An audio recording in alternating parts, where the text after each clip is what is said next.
Did you know that the Prince of Luzon was kidnapped by the Spaniards when they discovered the Philippines almost 500 years ago? The young prince was abducted just a few months after Ferdinand Magellan was killed on the island of Mactan in 1521. Who was this Prince of Luzon and why was he captured by the Spaniards? Wait lang, if you would like to watch this video in Tagalog, you can check out the links up here or down below for the Tagalog version of this video. My name is Kirby Aráullo and I'm a historian, an educator, and a cultural advocate. And in this channel, I make videos about our history, our culture, our people, and sometimes even our food.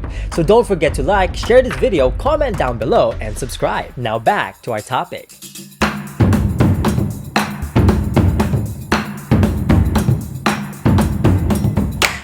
Mabuhay or in Kapampangan, luwid kayo. This past week marked the 499th year since the abduction of the Prince of Luzon by the Spaniards back in 1521.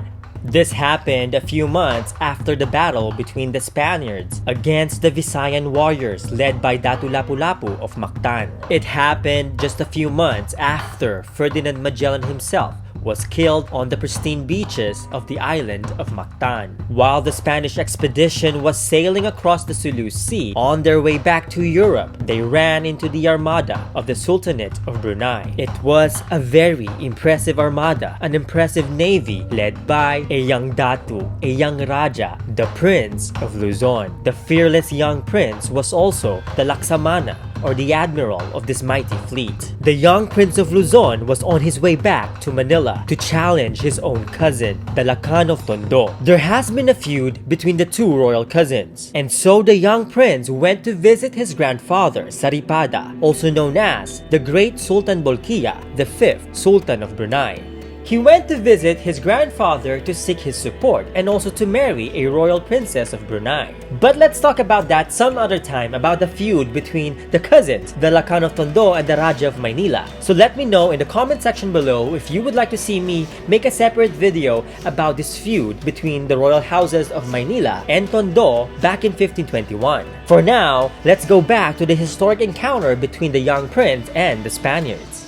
The armada led by the young prince consisted of almost 300 ships and boats of varying sizes. When the two fleets met each other in the open seas, a fighting occurred, during which the Spaniards were able to capture 4 of the ships of our ancestors, and this included the flagship, or the one that carried the young Rája himself. As a result, the Spaniards abducted the young prince and also looted the gold and other treasures such as jewelry, weapons, and precious metals that were on board these 4 ships. In the beginning, the Spaniards wanted to hold the young prince captive to make him a hostage and ask for a hefty ransom.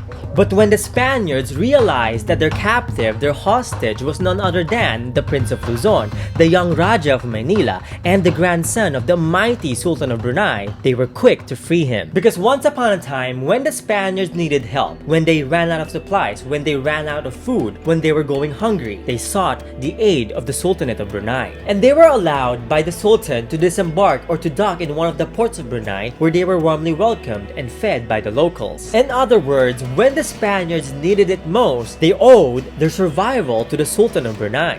But furthermore, they were terribly afraid of the Sultan of Brunei. They did not want to offend him. They were scared of him because during this time, Sultan Bolkiah was the most powerful king in Southeast Asia. It was also said that the young prince bribed the captain general of the Spanish fleet, the Portuguese João Lopes Carvalho. But when the young Rája was freed, the Spaniards were actually quick to return all the treasures they had looted back to the Prince of Luzon. And as a present, the young prince gave the Spaniards a highly skilled pilot, a navigator, to help them sail towards Malacca. Malacca during this time was the wealthy center of a booming international trade in Southeast Asia. It was also where the Europeans first met the Luzones, but more on that in a future video and my future book. And this talented navigator, this pilot, was a Moro, an indigenous Muslim who was part of the young Rája's crew. And he was someone who can speak Spanish or Castilian. A very interesting evidence that some sort of Spanish was already among the many languages spoken in pre-colonial Manila, decades or 50 years before Manila was conquered by the Spaniards. It was also said that this highly skilled pilot, this very talented navigator, later, was once a slave, a former slave, freed by the young prince. And that he was from the city of Makassar, which is now the capital of South Sulawesi of modern-day Indonesia. And because of this kindness, the Spanish captain Juan Sebastian Elcano asked the young prince that if one day the Spaniards end up in Manila or Luzon, he would like the young prince to treat them back with kindness. And this is exactly what happened 5 decades later in 1570 when the Spanish conquistadors arrived in Manila and Tondo.